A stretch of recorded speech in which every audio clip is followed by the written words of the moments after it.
Hello दोस्तों, कैसे हो आप सब लोग। आशा करता हूँ आप सब लोग अच्छे ही होंगे। हाजिर हूँ मैं और स्वागत करता हूँ आपका आप ही के अपने चैनल एग्जाम सक्सेस मंत्रा पे।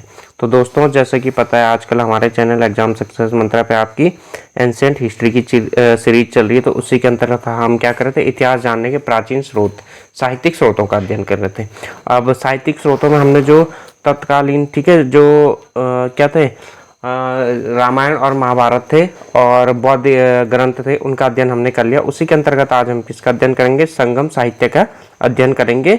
और संगम साहित्य के अंतर्गत जो हमें विदेशी लेखकों द्वारा जो भारत के बारे में जानकारी प्राप्त मिलती है उसका अध्ययन करेंगे। तो देखिए, आज हम शुरू कर रहे हैं संगम साहित्य।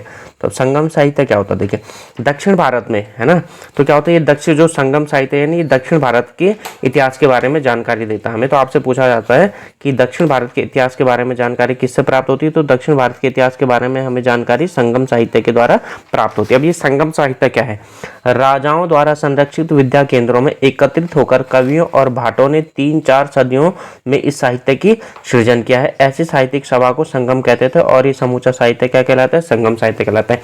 यानी जो दक्षिण भारत थे तो वहाँ क्या होते थे, राजाओं की सभाओं में अनेक विद्वान लोग है ना या कवि लोग एकत्रित होते थे और वहाँ वो साहित्य का क्या करते थे, साहित्य की रचना करते थे। और इस साहित्य को क्या कहा गया है, संगम साहित्य कहा गया है। और ये जो इस प्रकार की सभाएं होती थी उन सभाओं को क्या कहा जाता, संगम कहा जाता था। और इस सभाओं में जो साहित्य लिखा गया उसे क्या कहा जाता था, आपका संगम साहित्य कहा जाता था। उसे क्या कहा जाता था, आपका संगम साहित्य कहा जाता था।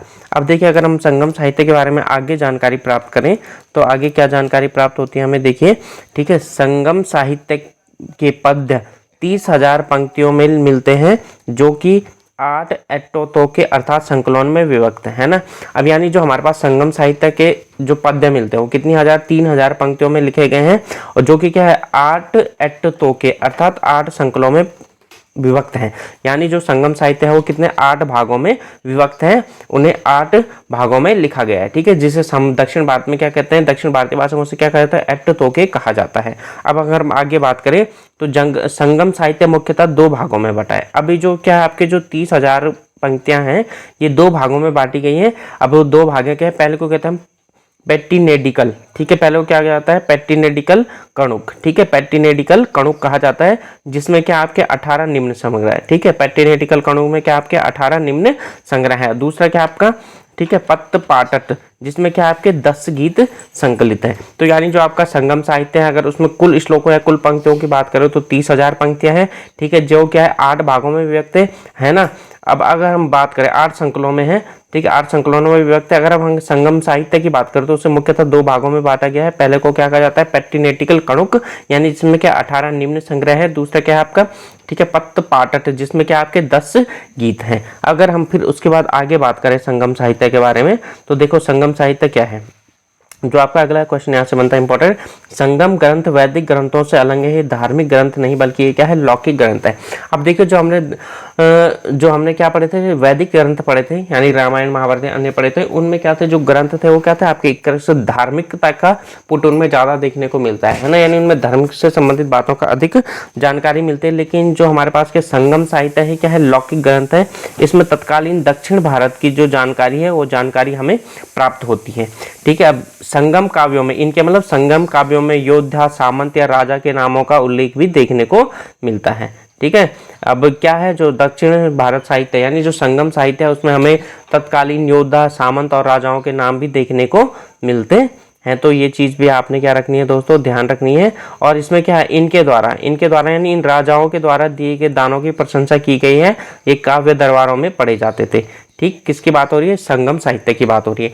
इनकी तुलना होमर युग की वीर गाथा के काव्यों से भी की जाती है ना, यानी जो संगम से आपसे पूछा जा सकता है कि जो संगम साहित्य है उसकी तुलना किससे की जाती है, तो होमर युग के वीर गाथा से भी की जाती है।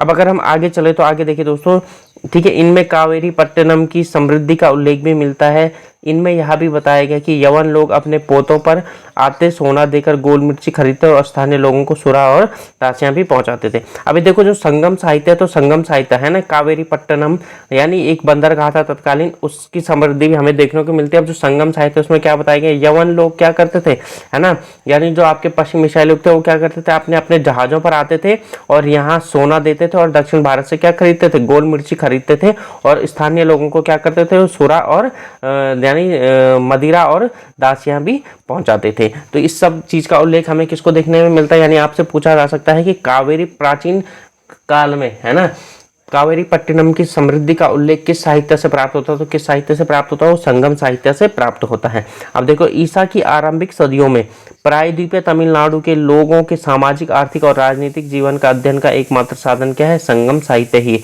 यानी जो आपका क्या होगा, दक्षिण भारत के जो अधिकांश जानकारी हमें प्राप्त होती है किसके द्वारा प्राप्त होती है, संगम साहित्य के द्वारा वो अधिकांश जानकारी हमें प्राप्त होती है। अब हम देखते हैं विदेशी विवरणों द्वारा जो हमें भारत की प्राचीन राजनीति के बारे में या प्राचीन इतिहास के बारे में जो जानकारी प्राप्त होती है उसके बारे में अध्ययन कर लेते हैं। अब देखिए भारतीय स्रोतों में सिकंदर के हमले की कोई जानकारी नहीं मिलती है ना, जैसे कि आपको पता है ना, जो भारतीय ग्रंथ जितने भी लिखे गए तो उनमें कहीं ये विवरण नहीं दिया गया है कि सिकंदर ने भारत पर आक्रमण किया है।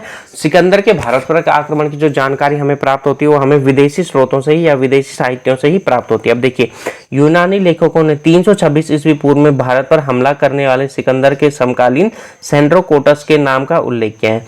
अब आपको पूछा जा सकता है कि जो सिकंदर है, सिकंदर ने भारत पर आक्रमण किया था तो 326 ईस्वी पूर्व किया था और उस समय जो भारत का शासक था वो कौन था, सेंड्रोकोटस था। अभी सेंड्रोकोटस किसके लिए प्रयुक्त किया है उसको भी देखते हैं अभी हम, है ना। सेंड्रोकोटस और चंद्रगुप्त मौर्य एक ही व्यक्ति थे जिन्हें राज्यारोहण की तिथि 322 ईस्वी निर्धारित की गई। यानी जो सेंड्रोकोटस शब्द है किसके लिए प्रयुक्त किया गया है, आपका चंद्रगुप्त मौर्य के लिए प्रयुक्त किया गया है। तो आपसे पूछा जा सकता है ना, कि जिस समय सिकंदर ने आक्रमण किया तो उस समय भारत का शासक कौन था, या तो आपका सेंड्रोकोटस दिया होगा या क्या दिया होगा, आपका चंद्रगुप्त मौर्य दिया होगा, ठीक है, जिसने कब भारत पर जिसका राज्याभिषेक हुआ था आपका 322 ईस्वी पूर्व में हुआ था।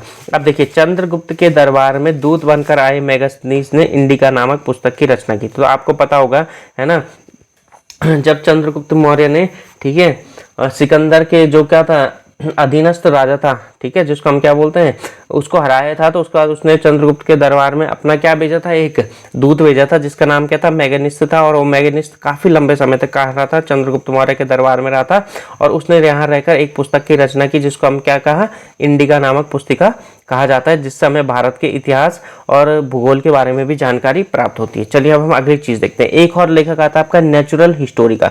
ये एक पुस्तक है जिसकी रचना किसके दी, प्लिनी ने की। तो ये क्वेश्चन दोस्तों आपसे कई बार पूछा गया एग्जाम में कि नेचुरल हिस्टोरिका नामक है, ठीक है, हिस्टोरिका नामक पुस्तक की रचना किसके द्वारा की गई, तो किसके द्वारा की गई है, प्लिनी के द्वारा की गई है, जिससे भारत और इटली के बीच होने वाले व्यापार का वर्णन है। तो आपसे ये इस तरीके से पूछा जा सकता है कि प्राचीन काल में भारत और इटली के बीच होने वाले व्यापार की जानकारी हमें किस पुस्तक द्वारा प्राप्त होती है, तो किस पुस्तक द्वारा प्राप्त होती है, नेचुरल हिस्टोरिका द्वारा प्राप्त होती है, जो कि किसने लिखी थी, आपकी प्लिनी ने लिखी थी। अब एक और पुस्तक आती है आपकी ठीक है, पेरिप्लस ऑफ द एरिथ्रियन सी नामक पुस्तक अज्ञात नाविक द्वारा रचित है, जिसमें लाल सागर, फारस की खाड़ी और हिंद महासागर के बीच होने वाले रोमन व्यापार का क्या मिलता है, वृतांत मिलता है। अब देखिए एक पुस्तक है दोस्तों पेरिप्लस ऑफ द एरिथ्रियन सी, इसके लेखक का अभी तक पता नहीं लगा है, लेकिन इस समय क्या जानकारी प्राप्त होती है, लाल सागर, फारस की खाड़ी, है ना, और हिंद महासागर के बीच होने वाले रोमन व्यापार के बारे में जानकारी प्राप्त होती है।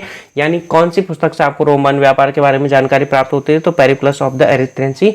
और इसमें डिटेल से बताया गया है, ठीक है, कहाँ कहाँ व्यापार होता था, लाल सागर हो गया, फारस की खाड़ी हो गया और हिंद महासागर के बीच व्यापार के बारे में हमें इसमें वर्णन देखने को मिलता है। अब अगर हम उसके बाद आगे बात करें तो आगे हमको क्या देखने को मिलता है, फाहियान ईसा की 5वीं सदी के प्रारंभ में भारत आया। ठीक है, फाहियान कौन था, एक चीनी लेखक था, वो कब भारत में आया, 5वीं सदी में आया था। ठीक है, इसके लेखों से गुप्तकालीन यानी गुप्तकालीन चंद्रगुप्त मौर्य की सामाजिक, आर्थिक और धार्मिक स्थिति पर प्राप्त प्रकाश पड़ता है। तो आपसे पूछा जा सकता है सबसे पहले फाहियान कब भारत आया, कब आया, 5वीं सदी में आया। इससे क्या है, गुप्तकालीन और चंद्रगुप्त मौर्य की जो समय की भारत की आर्थिक, राजनीतिक और धार्मिक स्थिति थी उस पर प्रकाश पड़ता है। अब देखिए उसके बाद कौन आया था, आपका हुएन सांग 7वीं शताब्दी के दूसरे चतुर्थांश में भारत आया था। इसके लेखों से हर्षकालीन भारत के बारे में जानकारी प्राप्त होती है। तो दोस्तों आपसे पहले पूछता है, ठीक है, आपको याद रखना, सबसे पहले कौन आया था, फाहियान आया था 5वीं सदी में, उसके बाद 7वीं सदी में कौन आया था, ह्वेनसांग आया था। तो आपसे पूछा जा सकता है कि निम्न में से कौन सा चीनी यात्री सर्वप्रथम भारत है, तो कौन सा आया था, सबसे पहले फाहियान आया था, उसके बाद कौन आया था, ह्वेनसांग आया था। और फाहियान के लेखों से हमें गुप्तकालीन और चंद्रगुप्त मौर्य के समय की जानकारी प्राप्त होती है, जबकि ह्वेनसांग के लेखों से हमें हर्षकालीन भारत के बारे में जानकारी प्राप्त होती है। अब अगर हम आगे बात करें, है ना दोस्तों, जो पुराणों का अंतिम रूप से संकलन कब हुआ था, तो पुराणों का अंतिम रूप से संकलन गुप्त काल में ही हुआ था। ये क्वेश्चन भी आपसे कई बार पूछा गया है एग्जामों में कि पुराणों का संकलन किस काल में हुआ था, तो किस काल में हुआ था, आपके गुप्त काल में पुराणों का संकलन हुआ था। अब देखिए इसके बाद अगर हम आगे चले, है ना, तो विक्रम संवत का आरंभ 57-58 ईस्वी पूर्व हुआ था। ये भी आपसे कई बार पूछा गया है कि विक्रम संवत की शुरुआत कब हुई, तो 57 से 58 ईस्वी पूर्व हुई थी।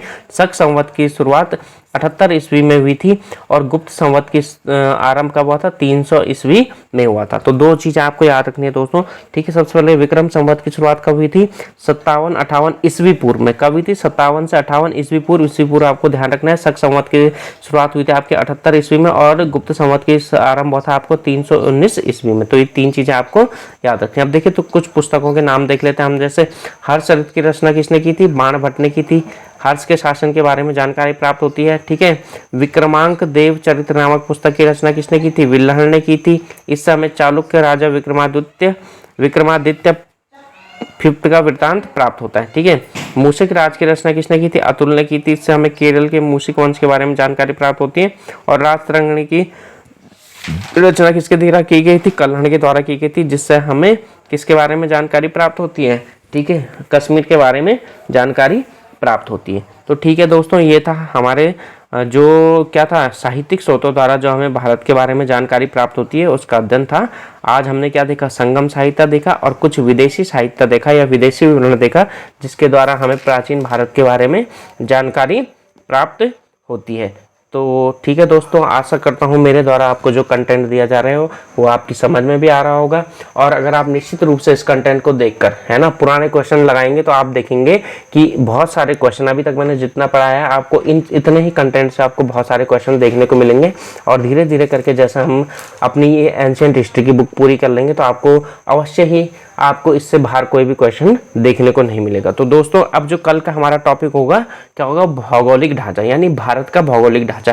क्योंकि जो किसी भी देश की जो इतिहास होता है वो वहाँ के भौगोलिक ढांचे द्वारा ही निर्धारित होता है।